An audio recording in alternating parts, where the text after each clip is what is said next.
হে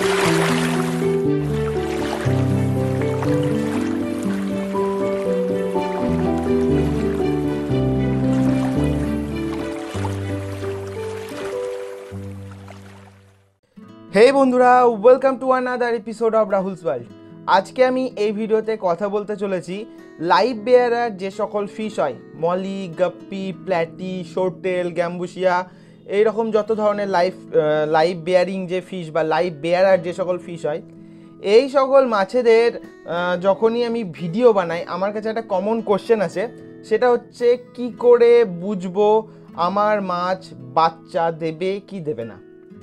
আজকে এই প্রশ্নের আপনাদের সরাসরি অর্থাৎ লাইভ দেখাবো কি করলে মাছ বাচ্চা দেবে এবং কি করলে কিভাবে বুঝবেন বাচ্চা দেবে কি দেবে না।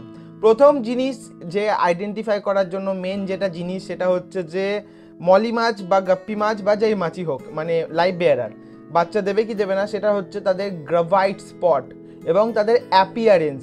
এই কয়েকটা জিনিস দেখলে বোঝা যায়। গ্রাভাইট স্পট কি আপনারা পরে যখন আমি এই ভিডিওতে দেখাবো তখন আপনারা বুঝতে পারবেন, এবং এদের অ্যাপিয়ারেন্স কীরকম হবে সেটাও যখন আমি ভিডিওতে দেখাবো আপনারা বুঝতে পারবেন। ভিডিওটি একটু ইনফরমেশন এবং ইন্টারেস্টিং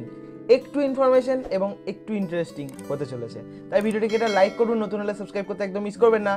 চলুন শুরু করা যাক।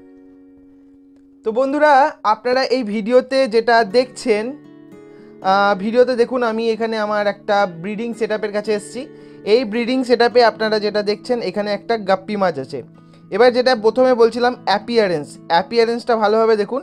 পেটটা মোটা আর দুই সাইড থেকে বেশ মোটা সাইজের দেখাচ্ছে, অর্থাৎ এর থেকে বোঝা যায় এই মাছটি প্রেগনেন্ট।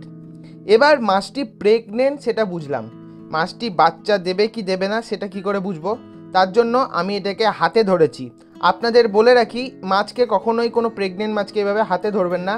আমি আমার 17 বছরের ফিশ কিপিংয়ের এক্সপিরিয়েন্স থেকে এই জিনিসটা রপ্ত করেছি। আপনারা দয়া করে কেউ এরকমভাবে করতে যাবেন না।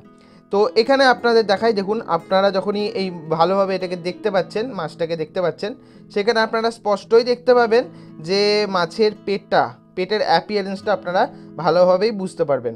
এবার আরেকটা জিনিস আপনাদের একটু ভালো করে হাতটা সরিয়ে দেখানোর চেষ্টা করব। এখানে দেখুন, আপনারা ভালোভাবে দেখলে বুঝতে পারবেন পেটের মধ্যে বাচ্চা আছে, যেটা আপনারা আরেকবার ভালো করে দেখুন। আপনারা এখান থেকে ভালো করে দেখুন, পেটের মধ্যে বাচ্চা আছে, যেটা আপনারা কিন্তু স্পষ্ট এখান থেকে বোঝা যাচ্ছে। বাচ্চাদের চোখ কিন্তু দেখা যাচ্ছে, এবং এই যে তলায় একটা দাগ দেখতে পাচ্ছেন, এটাকে বলা হয় গ্রাভাইট স্পট। এই স্পটটা ডিটারমাইন করে আপনার মাছ বাচ্চা দেবে কি দেবে না। তো এটার মধ্যে সব রকম যে সকল ক্যারেক্টারগুলো দরকার সবগুলো কিন্তু এখানে উপস্থিত আছে, অর্থাৎ এর থেকে বলা যায় এই মাছটি বাচ্চা দেবে। তো এই মাছটাকে আমি আবার রিলিজ করব। আপনাদের আবারও বলে রাখি, কেউ এভাবে মাছ ধরবেন না। আমি আমার 17 ইয়ারের এক্সপিরিয়েন্স থেকে এই জিনিসটা করতে পেরেছি এবং রপ্ত হয়েছি। আপনারা কেউ এটা করবেন না। তো এইভাবে আপনারা আপনাদের মলি, গাপ্পি, প্ল্যাটি যে কোনো মাছই হোক না কেন, তাদের অ্যাপিয়ারেন্স এবং তাদের লুক বা অ্যাপিয়ারেন্স এবং তাদের পেটের সাইজ এবং গ্রাভাইট স্পট দেখে আইডেন্টিফাই করতে পারেন আপনার মাছ বাচ্চা দেবে কি দেবে না। আজ এই পর্যন্তই। ভিডিও ভালো লাগলে লাইক করবেন, নতুন হলে সাবস্ক্রাইব করতে একদম মিস করবেন না। আজ আসছি, দেখা হচ্ছে খুব তাড়াতাড়ি। ততদিনের জন্য গুড বাই।